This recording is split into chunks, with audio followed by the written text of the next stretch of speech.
नमस्कार साथियों, आरडीएसएस के तहत जो ढानिया स्वीकृति के लिए हमने जिसका प्रयास करते आ रहे थे, फरवरी 2025 में भारत सरकार ने इन ढानियों को स्वीकृति दे दी थी पूरे राजस्थान में। जोधपुर डिवीजन को भी 1,61,000 ढानियां मिली थी। उसमें चूरू लोकसभा अकेले को अपन को 47,000 से ऊपर ढानियां मिली हैं।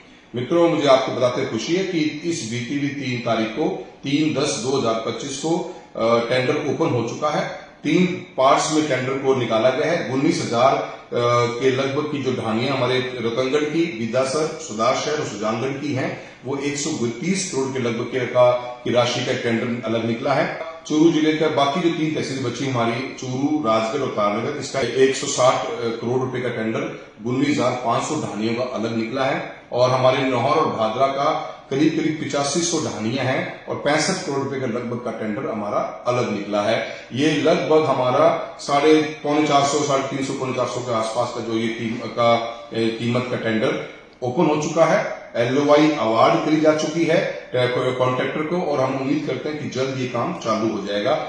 मित्रों, बहुत बड़ी रिक्वायरमेंट हमेशा ढानियों में कनेक्शन की रही है और इस मुद्दे के पीछे हम 2023 से पड़े हुए हैं। राजस्थान की सरकार ने आज 7-8 महीने लगाए हैं। 8 महीने बाद टेंडर ओपन किया है। 2025 की फरवरी में भारत सरकार की स्वीकृति और भारत सरकार का फंड्स प्राप्त हो गया था। उसके बाद आज 6-8 महीने बाद ये टेंडर निकला है। पर देर आए दुरुस्त आए, लोगों की बहुत बड़ी डिमांड है। मैं धन्यवाद देता हूं आप सभी को।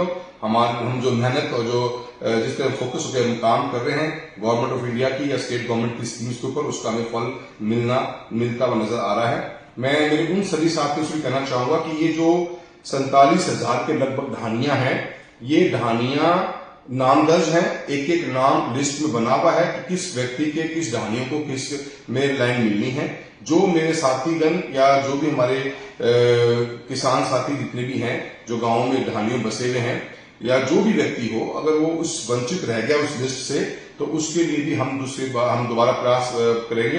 पर मैं मोटा मोटी ये बताना चाहूंगा कि 47,000 ढानियों का जब कनेक्शन हो जाएगा हमारे गांवों के अंदर, हमारी पूरी लोकसभा में, तो एक बहुत अलग से मजबूत ढांचा गांव गांव ढानी तक बिजली का पहुंच जाएगा। तो जो वंचित लोग रह गए हैं या 5 या 5 से ऊपर के जो लोग रह गए हैं, उनके लिए भी हम सरकार को पुश करेंगे और किसी योजना के अंदर एक एक्स्ट्रा पैकेज के रूप में उनको भी जोड़ने का काम करेंगे। हमारी कोशिश यही है हमेशा कि आप लोगों तक सरकारों की योजनाओं का फायदा पहुंचे। एक्टिव होकर हमेशा पहल करिए। 2023 में इस योजना के अंदर जब ढानियां जुड़ने की बात चली थी, तब से अपने डेटा कलेक्ट किया। इसलिए आप देखेंगे कि जोधपुर डिवीजन में 11 जिले आते हैं। 1,61,000 ढानियां स्वीकृत हुई। अकेले अपनी चूरू लोकसभा को 47,000 मिली है। फायदा मिला है और पर लेट है बहुत, पर मैं आपका धन्यवाद देता हूं कि आपने जो आशीर्वाद मुझे दिया, उस आशीर्वाद की ताकत है जो मैं मेहनत कर रहे हैं और भरपूर प्रयास करते हैं और आगे भी करते रहेंगे। और मैं उन सभी मेरे साथियों को बताना चाहूंगा कि जिनके इस लिस्ट में उनका नाम नहीं है और वंचित रह गए, उनके लिए भी हम बहुत जल्द इसी स्कीम के अंदर उनको भी जोड़ने का प्रयास करेंगे। आप लोगों के आशीर्वाद के साथ में हमेशा यूं ही आपकी आवाज को मजबूती से उठाते रहे हैं और सरकार की स्कीमों का फायदा को दिलाते रहेंगे। ये आपको पूरा मैं वादा करता हूं। बहुत बहुत धन्यवाद।